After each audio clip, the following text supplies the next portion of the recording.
A'udzubillahi minasyaitonirrajim. Aku berlindung kepada Allah dari godaan setan yang terkutuk. Bismillahirrahmanirrahim. Dengan nama Allah yang Maha Pengasih lagi Maha Penyayang. Surah Al-Lahab. Surah ini makiyatun, diturunkan sebelum Nabi hijrah. Jadi kalau kita belajar Quran itu ada dua hal yang harus kita ingat. Ada makiyah, ada madaniyah. Penjelasan masih dasar, kita itu seringkali mengatakan kalau makiyah diturunkan di Mekah, kalau madaniyah di Madinah. Nah sekarang ini diluruskan, apalagi mahasiswa harus paham bedanya makiyah madaniyah. Makiyah itu diturunkan sebelum Nabi hijrah walaupun turunnya di Madinah. Itu. Kalau madaniyah turunnya setelah Nabi hijrah walaupun turun di Mekah. Bisa jadi ayat ini, surah ini turun di Madinah tapi termasuk kelompok makiyah. Bisa jadi turunnya di Mekah tapi kelompok madaniyah.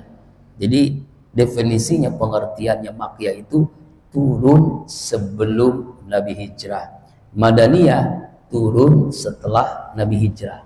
Nah ini, jadi jangan salah paham. Makiyah Mekah belum tentu, madaniyah Madinah belum tentu. Ini definisinya sebelum dan setelah Nabi hijrah. Jadi sebelum Nabi hijrah nih makiyah. Kita lihat asbabun nuzulnya ya. Asbabun nuzulnya dari Ibnu Abbas. Ayat ini diturunkan peristiwa di Bukit Sofa saat Nabi memulai dakwahnya kepada kaum Quraisy. Ketika itu di waktu pagi Rasulullah naik di Bukit Sofa. Lalu berdakwah kepada orang-orang yang berkumpul di sana. Ketika orang-orang Quraisy telah berkumpul, Rasulullah pun berkata, "Wahai kaum Quraisy, bagaimana pendapat kalian? Seandainya kalian aku beritahu bahwa musuh akan datang besok pagi atau nanti sore, percaya nggak kalian kepadaku?" kata Rasulullah. Orang-orang Quraisy itu dengan serempak menjawab, "Iya, kami pasti percaya kepadamu ya Rasulullah."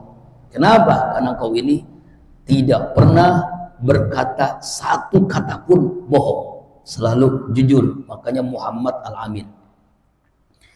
Kalau begitu Rasulullah pun bersabda, "Ya, aku peringatkan kepada kalian bahwa azab Allah, siksa Allah sangat dahsyat yang nanti akan datang." Kata Rasulullah nih. Mendengar perkataan Rasulullah seperti itu, tiba-tiba Abu Lahab menyela, menghardik Rasulullah. "Celaka engkau Muhammad, celaka engkau Muhammad, celaka engkau Muhammad. Apakah hanya untuk ini engkau kumpulkan kami di sini?" Sebagai jawaban atas sikap kasar, arogan, dan penentangan Abu Lahab terhadap dakwah Rasulullah, Rasulullah tidak jawab. Lalu turunlah surah Al-Lahab ini ayat 1-5. Itu riwayat dari Ibnu Abbas. Riwayat dari Yazid bin Zaid bin Akrimah bahwa surat ini diturunkan berkenaan dengan istri Abu Lahab. Istri Abu Lahab ini terkenal sangat cantiknya. Namanya siapa? Ummu Jamil. Jadi ibu wanita tercantik. Abu Lahab juga terganteng, kaya raya, hebat, ganteng, gagah. Ummu Jamil cantik luar biasa fisiknya. Tapi apa yang dilakukannya? Dia ini jahilnya, jahatnya, ya, arogannya kepada Rasulullah itu luar biasa. Kalau sekarang itu ngasih paku-paku di jalanan. Jadi kalau Rasulullah lewat di jalanan pasti mengalami apa? Luka-luka karena banyak paku. Kalau zaman itu kan belum ada paku. Duri-duri di tempat jalan Rasulullah. Setiap Rasulullah melewati jalan itu. Nah, istri Abu Lahab ini kenapa melakukan itu? Karena sangat bencinya dengan dakwah yang dilakukan oleh Rasulullah SAW. Makanya ini gambaran dua orang ganteng, kaya, keturunan hebat, tapi jahat. Cantik, luar biasa kekayaannya, ya, tetapi jahat. Jadi kedua suami istri kompak dalam melarang dakwahnya Rasulullah menghalangi dakwahnya Rasulullah Sallallahu Alaihi Wasallam. Makanya nanti dijawab oleh Allah Subhanahu Wa Taala. Abdullah bin Umar, beliau membaca surah ini ketika sholat witir. Ketika sholat witirnya 9 rakaat. Jadi Abdullah bin Umar ini kalau sholat witir 9 rakaat. Kalau santri Qalbun Salim sholat witirnya berapa rakaat? 3 rakaat.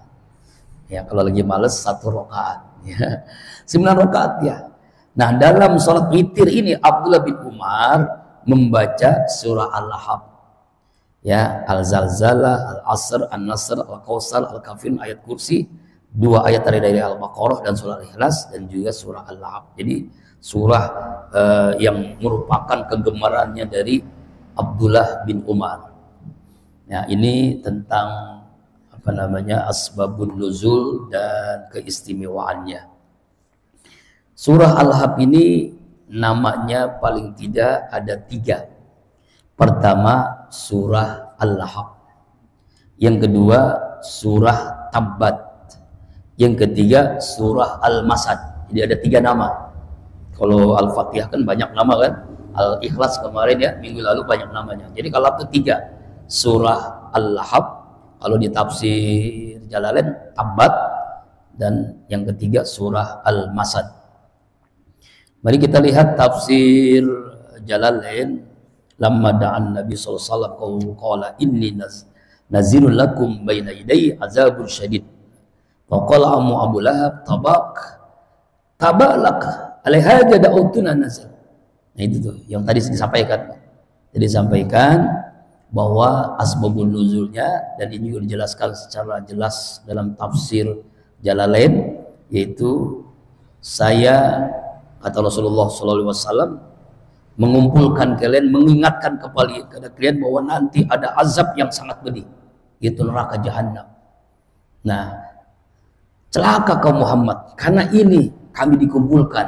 Nah, makanya turunlah surah Al-Lahab ini. Mari kita lihat tafsirnya sekarang. Tabbat yada abi lahabi wa tab. Tabbat itu artinya khosirat, rugi, celaka.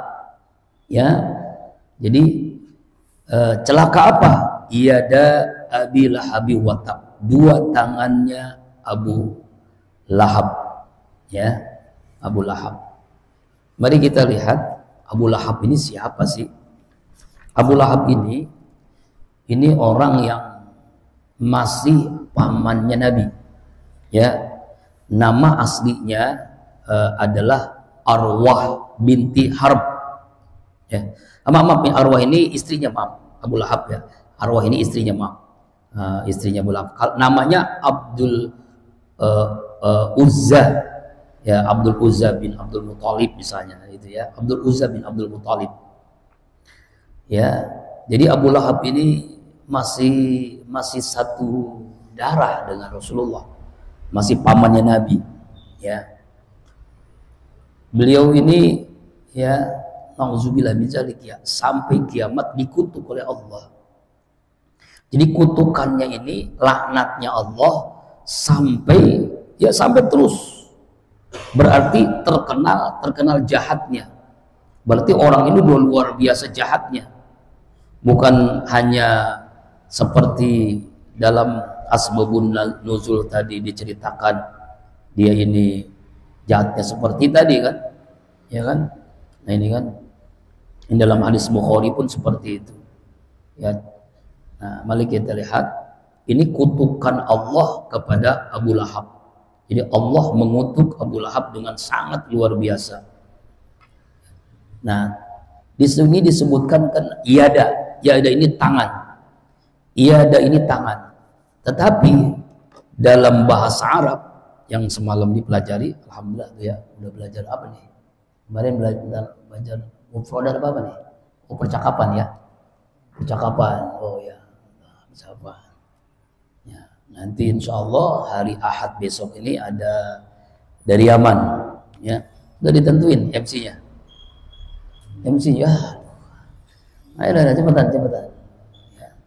Ya, MC yang bagus ya, yang belum pernah. Pasti bagus semuanya. Nggak ada yang nggak bagus. Yang penting mau dulu. Saya saya langsung. Yang belum pernah ya.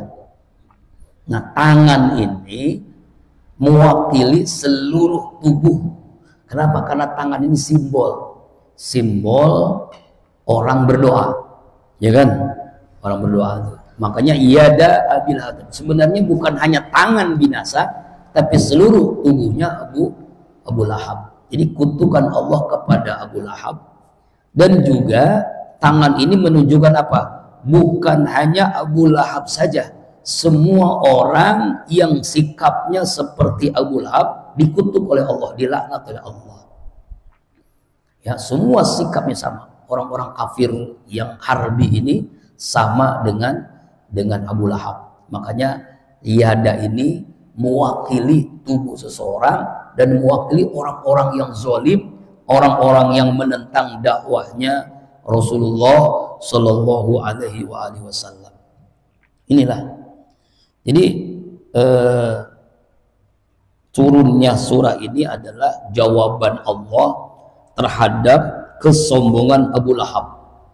Ya, mari kita lihat dalam tafsir Jalalain, yaitu bahwa sikap Abu Lahab merupakan pamannya Nabi, Abdul Uzza ibnu Abdul Muthalib namanya, atau boleh disebut dengan Abu Utaibah.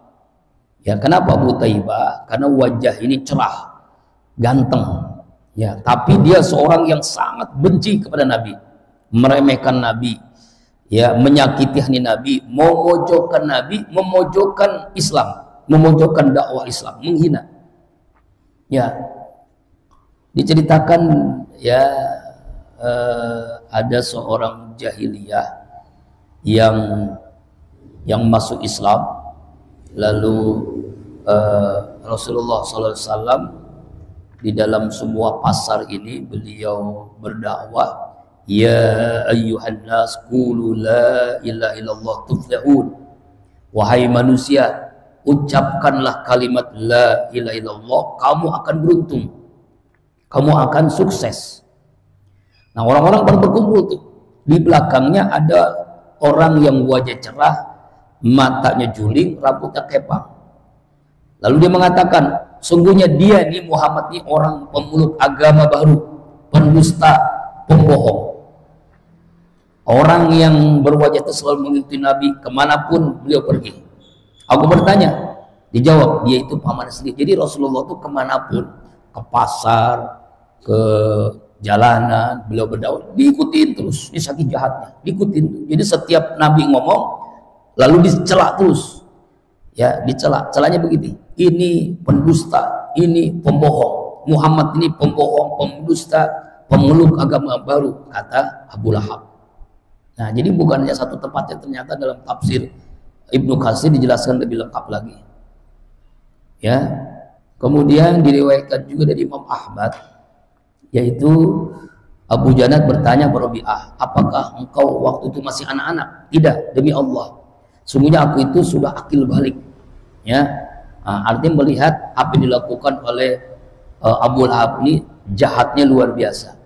Ya, kemudian dalam sebuah hadis Rasulullah bersabda, ya bani fulan, inni Rasulullah ilaikum amarukum an ta'budullah la tusyriku bi syai'a wa an tusaddiquni wa tamna'uni hatta anfizu anillahi ma ba'asani bi. Hai fulan, aku adalah utusan Allah. Aku menimbatakan kepada kalian untuk menyembah Allah. Jangan musyrik, jangan sekutukan Allah dengan apapun. Benarkanlah aku, belalah aku, sehingga aku dapat melaksanakan semua yang diutus oleh Allah kepadaku. Apabila Rasul selesai dengan ucapannya, lalu laki-laki itu ngomong begini, hai bani fulan, orang ini menginginkan agar kalian memecat Lata, Uzza serta jin teman-teman kalian Bani Malik Ibnu Aikaisi, mengitu bid'ah, kesesatan disampaikannya. Janganlah kalian dengar, jangan kalian ikuti, kata Abu Lahab. Aku bertanya, siapa orang ini? Dia adalah pamannya Nabi, namanya Abu Lahab. Jadi ternyata jahatnya itu bukan satu kali pertemuan. Di berbagai pertemuan Abu Lahab ini luar biasa jahatnya.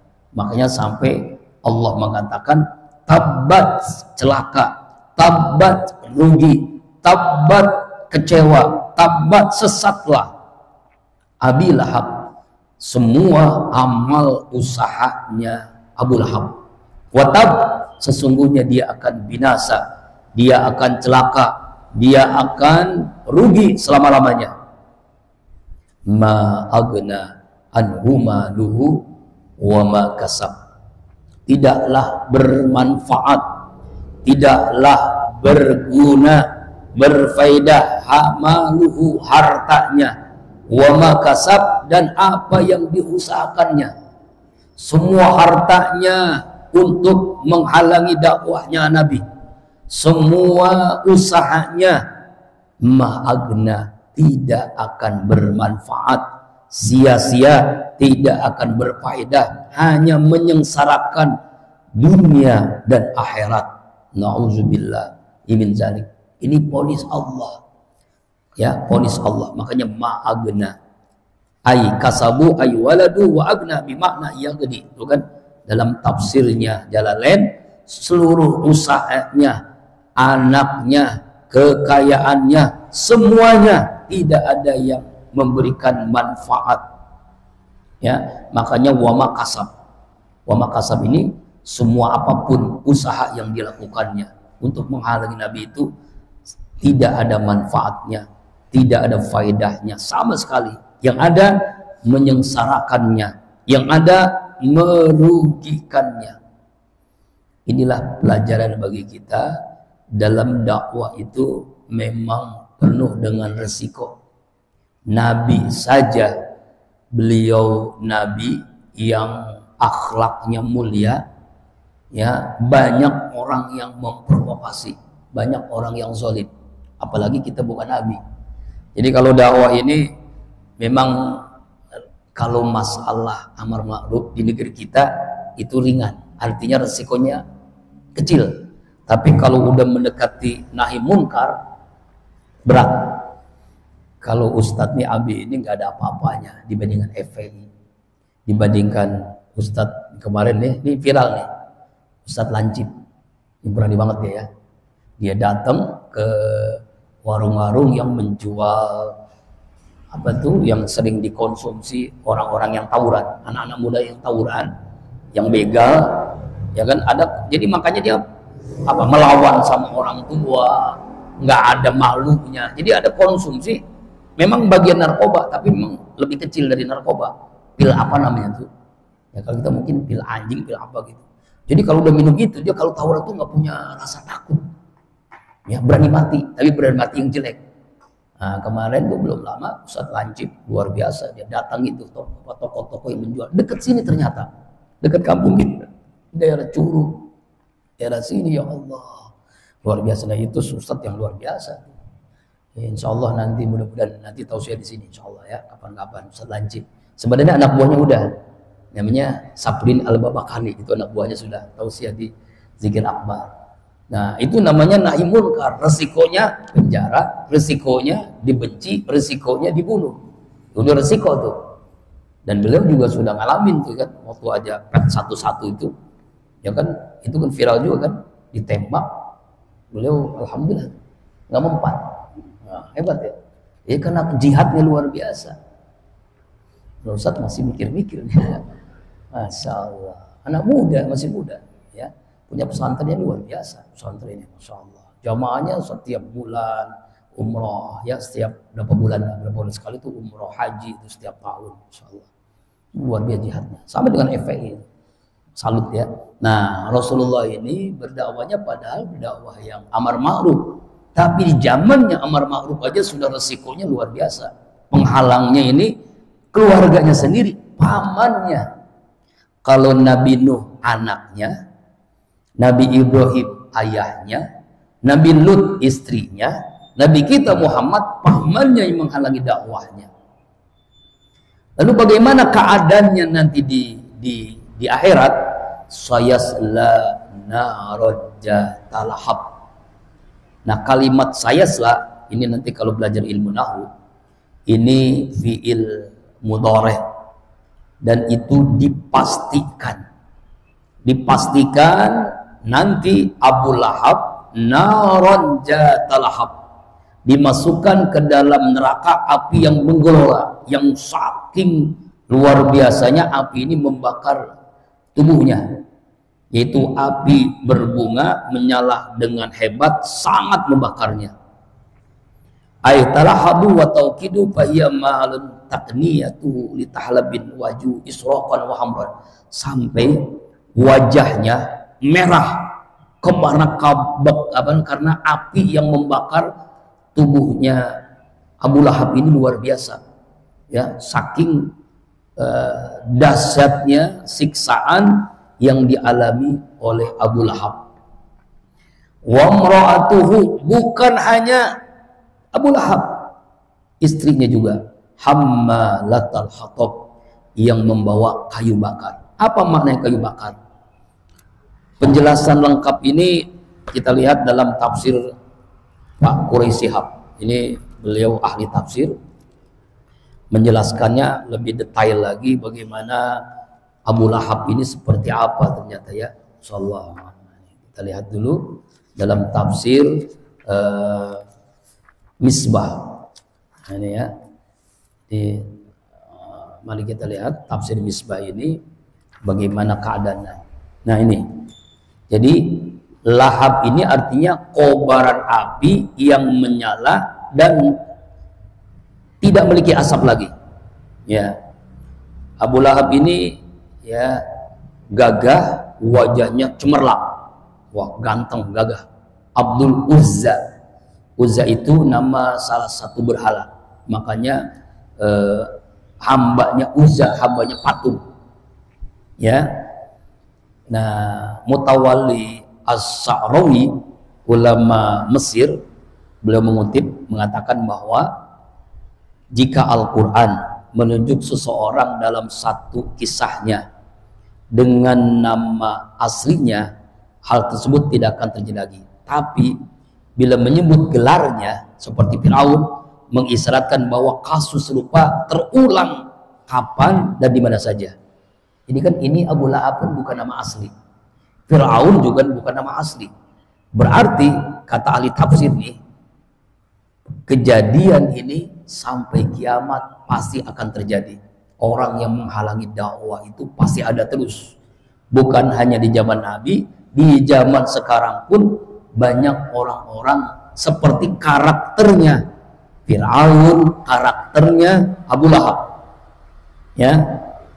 Jadi Abu Lahab ini, nah, bagaimana sih? Hammalatal hatab. Jadi api yang tidak pernah padam, api yang menyala-nyala yang tidak pernah padam. Ini disebut dengan yang dimaksud lahab, ya, lahab. Jata lahab ini api yang tidak pernah padam. Itu saking dahsyat-dahsyatnya. Lalu bagaimana keadaan istrinya? Nah, istrinya ini kan namanya adalah Arwah binti Harb. Arwah binti Harb ini sebagaimana tadi dijelasin, ya, dia mendapatkan gelar Ummu Jamil. Ummu Jamil ini adik kandung Abu Sufyan, seorang tokoh di Mekah waktu itu. Sangat benci. Kalau ngomong ucapannya kasar, hatinya busuk, kejam. Nah, digambarkan dalam ayat ini hammalatal hatab, pembawa kayu bakar. Apa maknanya? Ini kalau belajar bahasa Arab, ini kan kalau di Kolbun Salim ini masih dasar banget, ya, nahunya pun masih dasar, sorobnya masih dasar. Nanti setelah penguasaan ilmu nahu, penguasaan ilmu sorob, ada namanya ilmu balaghah. Ya, ilmu balaghah ini memahami ayat yang lebih luas lagi begitu, ya, dari makna nahu. Kalau secara letterlek pembawa kayu bakar kan nggak aneh kan, ya. Maksud pembawa kayu bakar ini menggambarkan seseorang yang suka menyebarkan kabar-kabar bohong, yaitu provokator, memecah belah, menumbuhkan kebencian kepada orang lain. Ini disebut dengan pembawa kayu bakar. Jadi bukan sekedar dia membawa kayu bakar, bukan. Pembawa penyulut, fitnah, permusuhan, provokator. Nah ini nih, kan ada orang provokator. Ya, ada orang suka sama seseorang, lalu jadi merusak rumah tangga orang. Kalau sekarang namanya pelakor, ya pelakor. Ya kan ya? Ya, seorang suami istri ini kan sudah langgeng nih. Ya kan, lalu dia bagaimana merusak rumah tangga seseorang dengan cara berbagai cara. Nah, ini perempuan jahatnya luar biasa. Makanya hati-hati nih, kalau santri ini nanti nih kalau nyari jodoh, hati-hati. 4 kriteria Rasulullah itu yang terbaik. Tunkahu mar'ah li arba'in. Nikahi istri karena 4. Pertama, li jamaliha, karena cantik. Pilih yang paling cantik. Wajar, cari cantik. Tapi cantik ini relatif. Yang kedua, limaliha, karena hartanya. Cari yang paling kaya, cari yang paling, silakan tafadhol. Yang ketiga, karena keturunannya, nasabnya. Siapa nih anak ini, siapa? Keturunan siapa? Cari keturunan yang bagus. Keturunan habaib, keturunan syarifah. Cari, silakan tafadhol. Ya, tetapi kalau yang 3 ini nggak dapat, yang keempat lah, dididik karena agama. Agama itu apa? Akhlaknya. Ini paling inti nih. Fasbar bizatiddin. Pilih yang agamanya, maka kamu akan bahagia dunia dan akhirat. Wanita solehah itu wanita yang agamanya akan membawa, kalau dia solehah, dia pasti akan cantik, dia pasti akan memberikan berkah rezeki bagi kita, pasti akan memberikan keturunan yang baik. Ya, apalagi 4-4-nya ada. Kalau 4-4-nya ada, laporin ke Abi, ke Ustadz, tambah lagi. Ya udah cantik, kaya, keturunan baik, akhlaknya luar biasa. Masya Allah, ya, Pak Haji juga bisa nambah kalau pengen dapat yang 4-4-nya. Ya, rasanya saya belum tua-tua banget ya.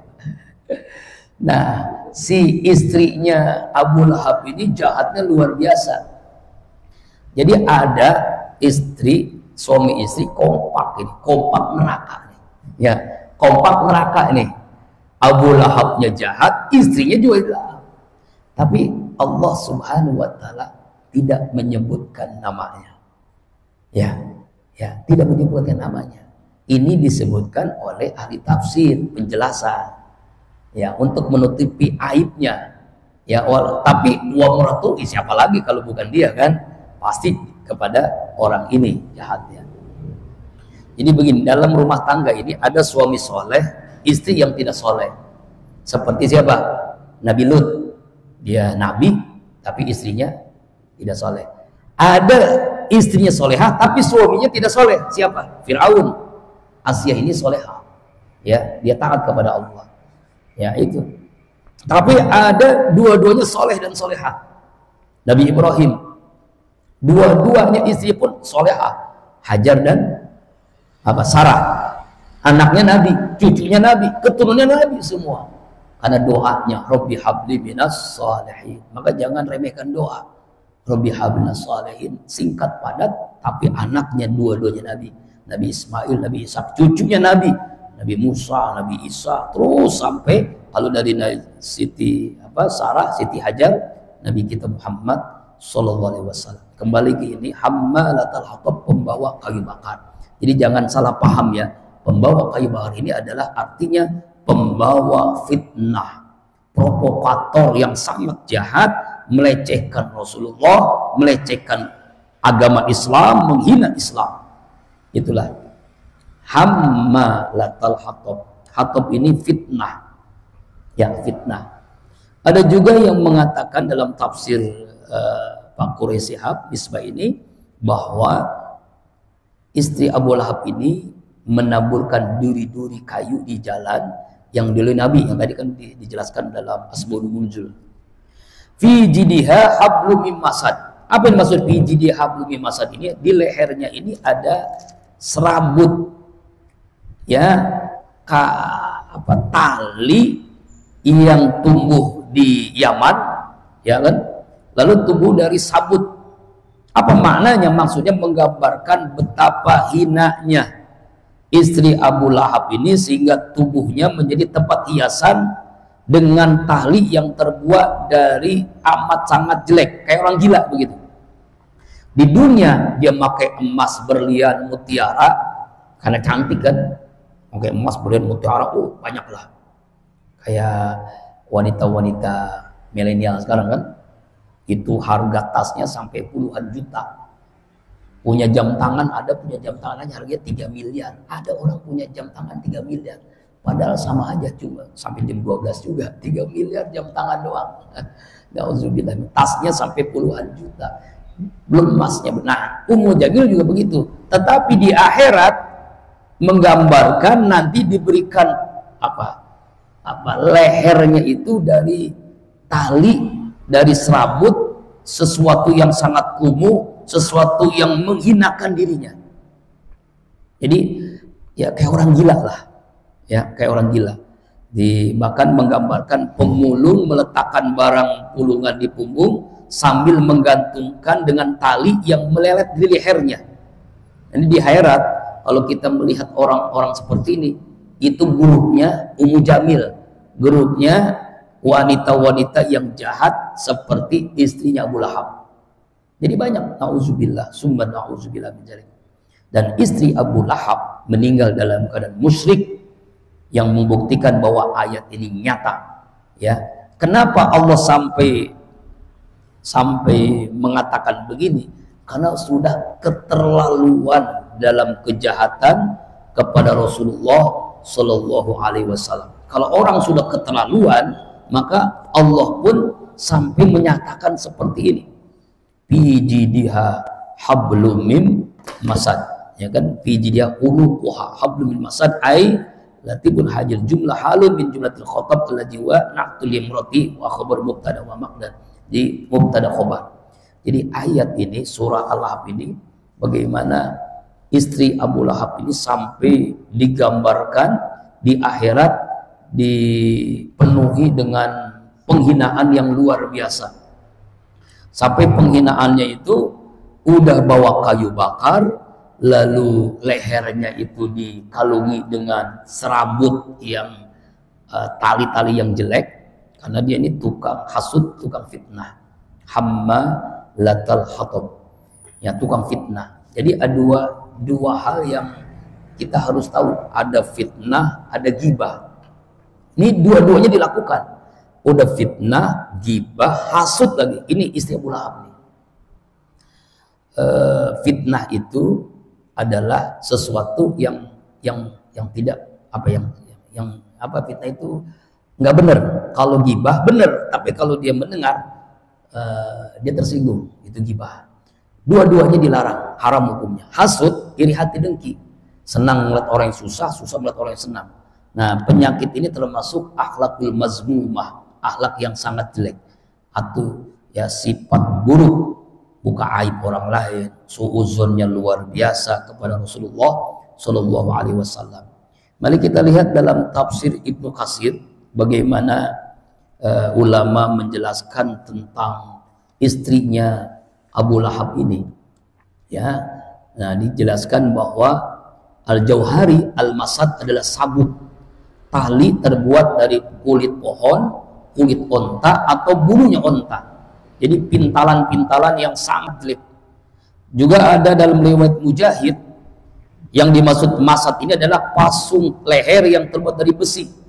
Jadi anak onta yang pertama. Jadi sudah menggambarkan penghinaan lah, penghinaan kepada Ummu Jamil binti Harbah ini.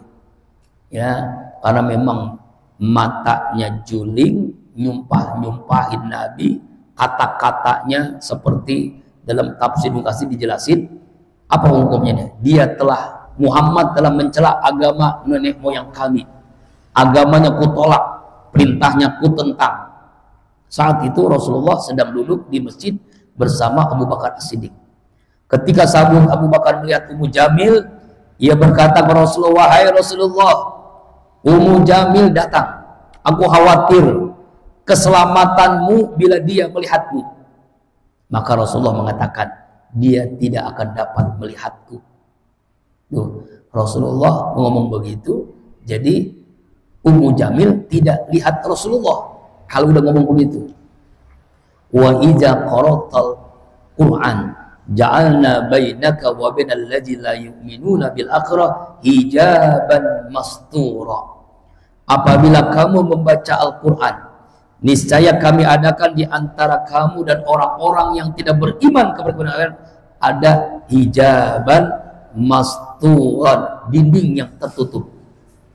Sama dengan Rasulullah SAW ketika Rasulullah hijrah ke Madinah. Rasulullah memberikan amanah kepada Ali. Hai Ali, kamu tidur di ranjangku. Ya, siap 86. Nah, gitulah, siap 86. Iya ya Rasulullah, silahkan. Lalu Rasulullah membaca surah Yasin, di antaranya apa yang terjadi? Kepungan-kepungan itu, orang-orang Quraisy yang sudah ngepung rumah Rasulullah itu tidur semua. Hijabam mastura. Tidak ada yang melihat gerakan Rasulullah SAW pergi hijrah bersama Abu Bakar. Tahu-tahu udah pagi, dia lihat ternyata Ali di kamarnya Nabi.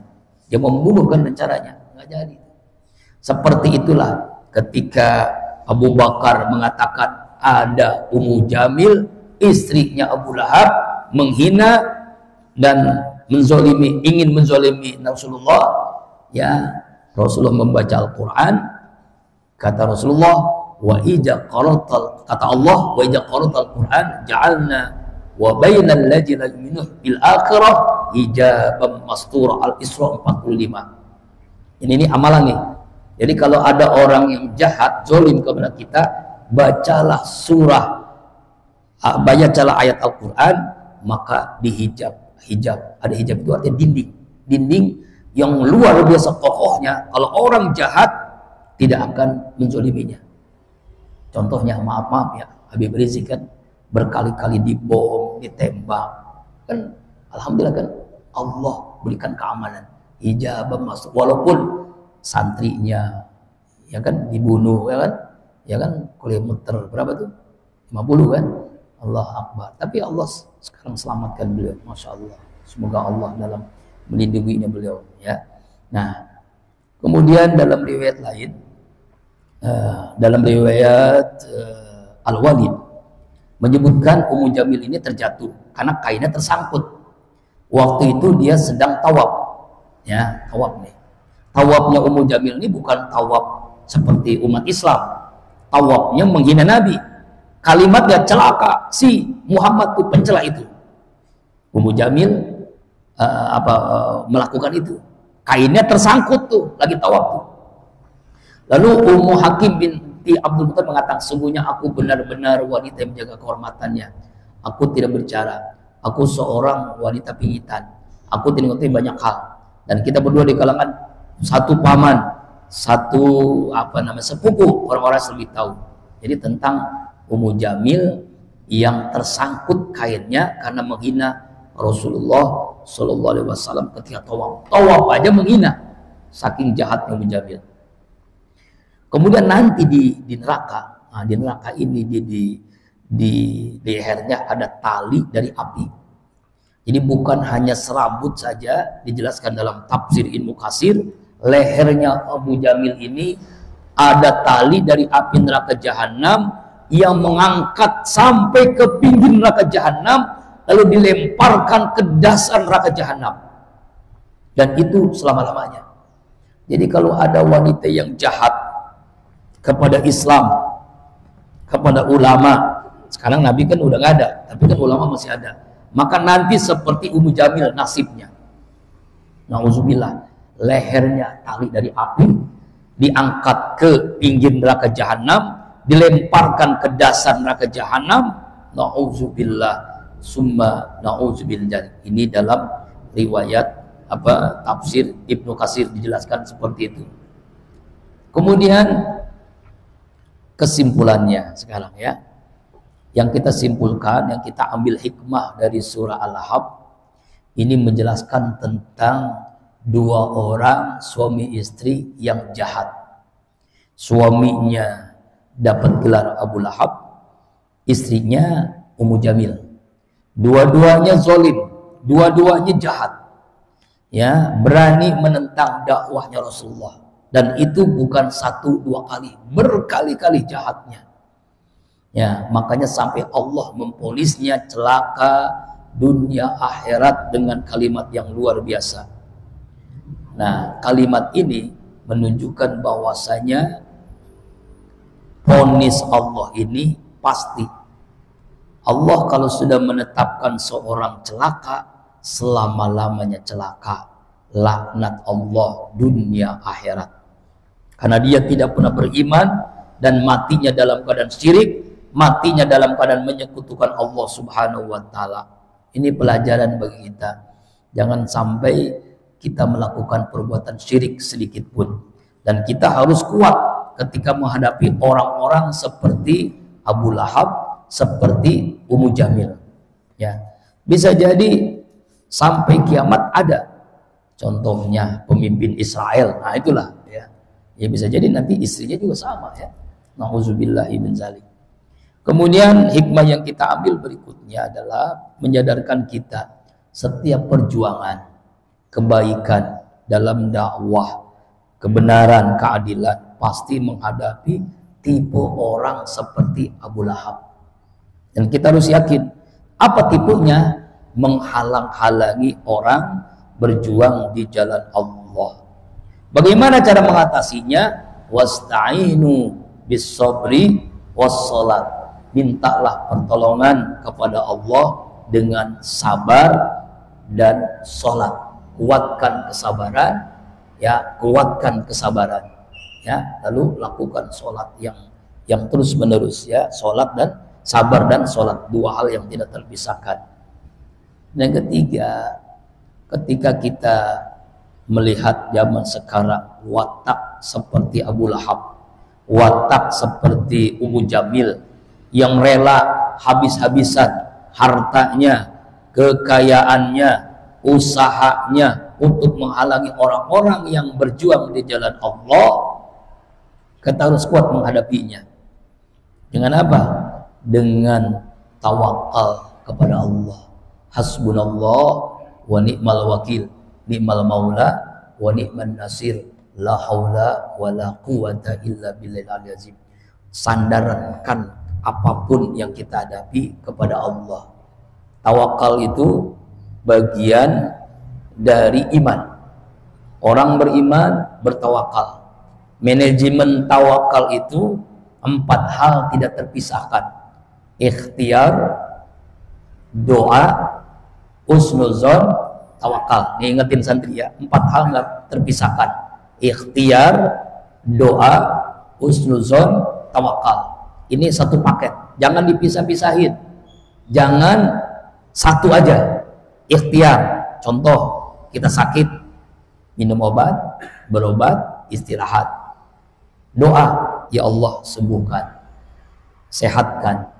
Husnuzon, kedepankan optimis, jangan pesimis, jangan sinis, jangan memponis, apalagi bawa amis. Husnuzon kepada Allah, di balik sakit ampunan Allah, di balik peristiwa ada hal yang Allah berikan yang luar biasa. Terakhir, tawakal. Wa may yatawakkal fahuwa hasbuh. Siapa orang yang tawakal kepada Allah, Allah cukupkan kebutuhannya. Nah, kesimpulan yang terakhir, kita diingatkan harta, kekayaan, jabatan, ganteng, cantik itu tidak ada manfaatnya kalau hanya untuk menyengsarakan orang.